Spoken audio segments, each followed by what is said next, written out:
belle-mère, c'est une lumière, elle va en chemise de nuit,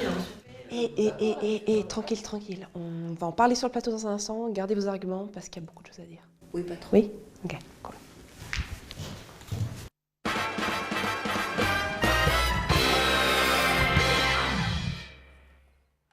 Comment créer à partir de et autour d'une souffrance, d'une blessure, d'une thématique complexe?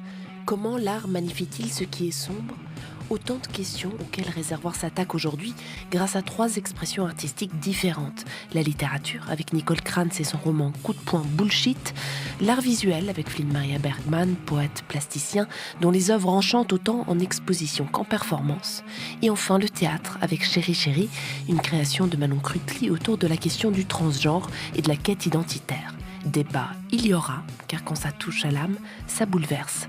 Et c'est sans doute ça que nous recherchons tous dans la culture, une bonne grosse dose d'émotion et de partage. Je suis pervers narcissique, mur bétonné, porte enfermée à jamais. Je vous cloisonne dans votre mal profond. Je vous retire du bien sans vous faire de mal. Je vous emmène tout droit en enfer, là où l'ultime perversion n'est autre qu'une douce folie. Vous vivez dès lors dans une paranoïa, fier de moi. C'est moi qui vous ai transformé ainsi. Clé à double tour, jetée tout au fond des eaux, ce n'est que par miracle que vous pourrez vous sauver. Pas le temps. Je ne vous laisserai jamais assez de temps pour vous échapper de l'arène et retrouver la liberté. C'est un extrait de votre... qui hérisse le poil, je dois quand même le dire, chaque fois que je le lis, un extrait de votre roman Coup de poing, Bullshit, Nicole Krantz. Bonjour, merci d'être avec nous. Mais moi aussi, d'ailleurs, l'écouter... Ça fait quelque chose, et certainement, et puis surtout nos chroniqueuses qui se sont attaquées à votre livre, Marie-Christine Horner, Raquel André, bonjour à toutes. Bonjour. Les deux, vous nous direz dans un instant ce que vous en avez pensé. Alors Bullshit, c'est l'histoire de Chloé et Cédric, une non-histoire d'amour comme vous la qualifiez vous-même. Cédric est ce qu'on appelle un pervers narcissique, un manipulateur. Alors ça passe par des humiliations, des perversions sexuelles, mais aussi un isolement de son monde. Chloé subit un enfer, et pourtant elle n'arrive pas à partir. Votre roman est cru tant par la forme que par le fond. C'est un récit qui vous touche à plus d'un égard, Nicole. Oui, parce que je pense que c'est un fait de société, on en parle de plus en plus. C'est peut-être mon histoire, celle de beaucoup d'autres femmes et beaucoup d'autres hommes. Donc c'est à travers ça où je voulais mettre cette histoire en avant. C'est qu'on peut tous être Chloé et peut-être aussi Cédric. Parfois, on se demande si c'est possible, parce que c'est vrai que ça passe par des extrêmes et des situations. On se dit, mais est-ce que c'est vraiment réel, Absolument, c'est réel. Je pense qu'un être humain peut être comme Cédric et faire endurer à Chloé ses fantasmes les plus absolus. Et par cette perversion narcissique manipulatrice, il en devient ce monstre. Et moi, c'est ce qui m'intéresse chez l'être humain, c'est de montrer ce qui est vrai. Qui est vrai, en tout cas, d'autres se sont aussi attaqués à ce sujet. Avant de parler avec vous, mesdames, de ce livre, on va avoir un extrait de Mon Roi, un film. Vous voyez, c'est une thématique qui touche un film de Maïwenn sur justement le pervers narcissique. Et on en parle après.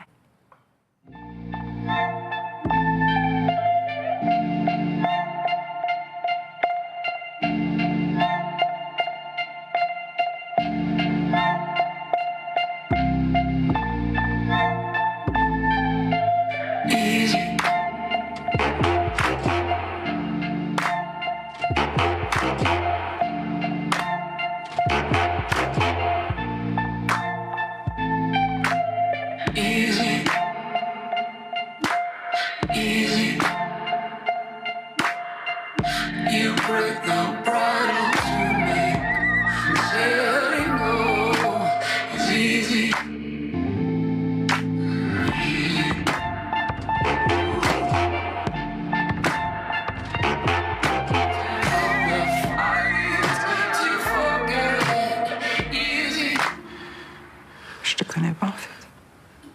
On se connaît pas en fait.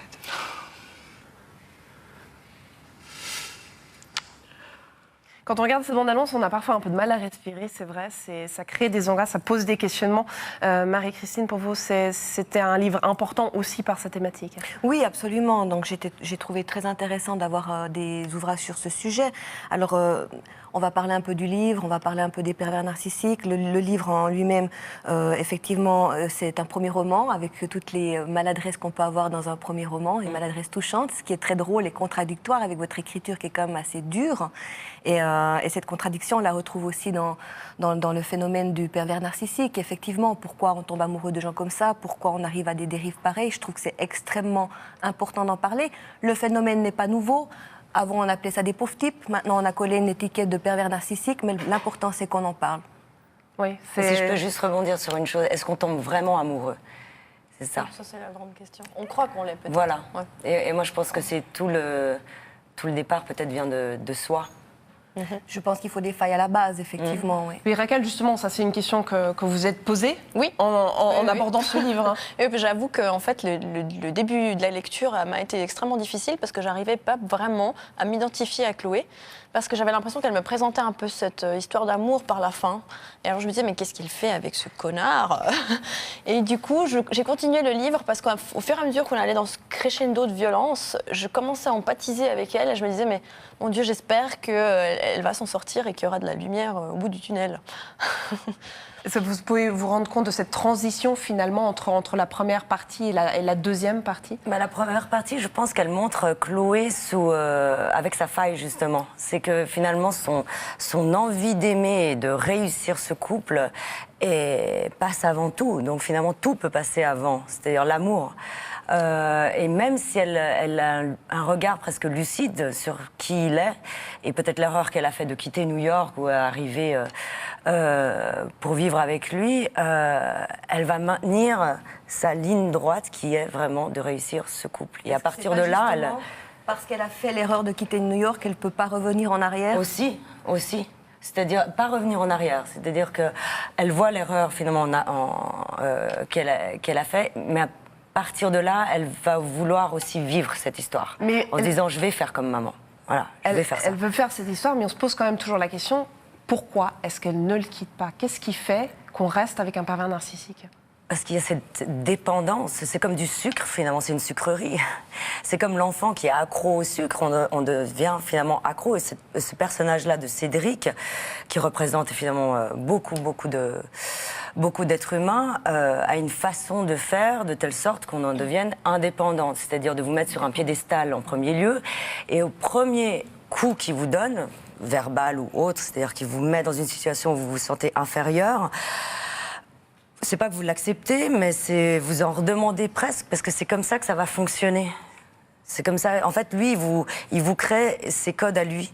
Donc vous rentrez finalement dans cette arène, parce que j'ai pris le comparatif à une corrida et ses codes, et finalement ce que le matador fait avec son taureau, c'est exactement à l'identique ce que fait le pervers narcissique avec sa victime. Avec sa victime. Oui, j'aime pas beaucoup ce mot-là, finalement. En tout cas, avec la personne avec laquelle il est en relation. Avec la personne qu'il a choisie. Oui, parce que c'est une situation qui ne touche pas que les hommes et les femmes, mais les femmes sont aussi des manipulatrices. Oui. Mélanie Laurent a choisi de s'attaquer à ce sujet dans un film qui s'appelle Respire. On va en voir un rapide extrait avant de continuer à parler de cette thématique.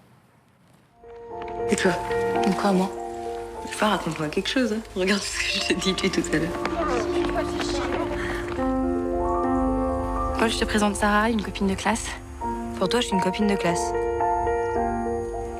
Mais je sais pas, j'aurais dû dire quoi? Rien du tout, tu dis ce que tu veux.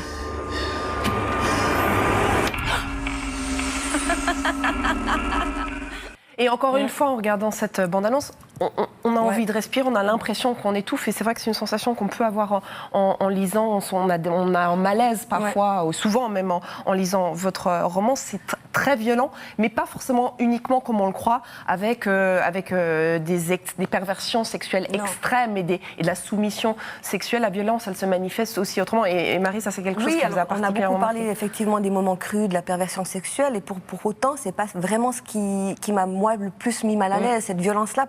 C'est une violence qu'on comprend, qui est bien expliquée, mais pour moi, la véritable violence, c'est la façon dont ce Cédric a réussi à emprisonner cette Chloé, à la couper complètement de son monde, de sa famille, de ses amis, à la mettre complètement sur une île à part, où elle n'a plus du tout de moyens de se retourner. Quand elle commence à comprendre effectivement ce qui lui est en train d'arriver, quand elle commence à dire « maintenant, ce serait peut-être le moment que je parte », elle n'a plus personne, elle n'a plus de travail, elle n'a pas de moyens financiers, il l'a fait déménager, il l'a complètement mis à l'écart.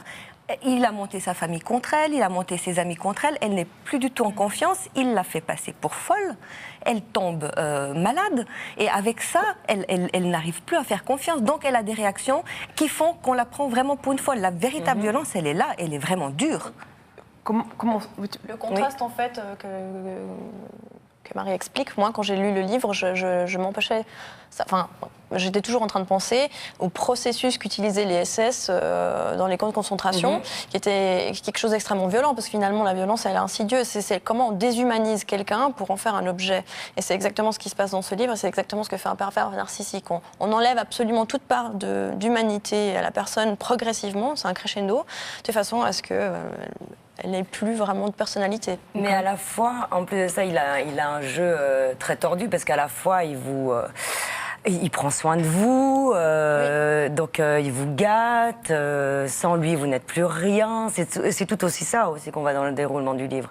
C'est ce processus où justement il l'enveloppe d'une luxure pour en fait la retirer totalement de la réalité et qu'il devient totalement indispensable. Et c'est très juste, moi je vous rejoins tout à fait que par rapport aux scènes sexuelles, c'est presque son souffle, où elle respire, où elle reprend corps. Si on peut dire, à travers ces scènes qui sont très graphique, on va dire. Oui, mais c'est vrai que toute la souffrance est très loin d'être que sexuelle. Donc la souffrance est entièrement. Et on finit par l'oublier parce qu'on se dit la seule chose qu'on a envie, c'est qu'elle s'en sorte. C'est au moins le seul moment donné où elle peut penser qu'à elle, où elle est libérée de quelque part, parce qu'il vient pas la harceler avec des mots, il vient pas lui demander quelque chose. Que si elle dit non, finalement, il va de nouveau reprendre ce jeu-là jusqu'à ce qu'elle puisse dire oui. Et vraiment, c'est à prendre à l'être humain de dire non. Le principe de la goutte chinoise qui tombe toujours, jusqu'à creuser quelque chose où elle est obligée d'accepter finalement. Absolument, et ça devient son pouvoir et on la met dans une situation où elle devra dire oui. À la fin. Et c'est ça qui est terrible. Et donc chaque fois, c'est le processus. Et chaque fois, c'est des scènes où elles sont vous... Pardon. Non, mais il n'y a aucun problème. C'est vraiment, je pense qu'il faut vraiment le lire pour le croire. Et on comprend aussi, par ce que vous dites, l'importance d'écrire sur un sujet comme celui-là et l'importance de la culture et de l'art pour peut-être déjà dénoncer, mettre en lumière certaines souffrances, que ce soit les nôtres ou que ce soit celles des autres. Et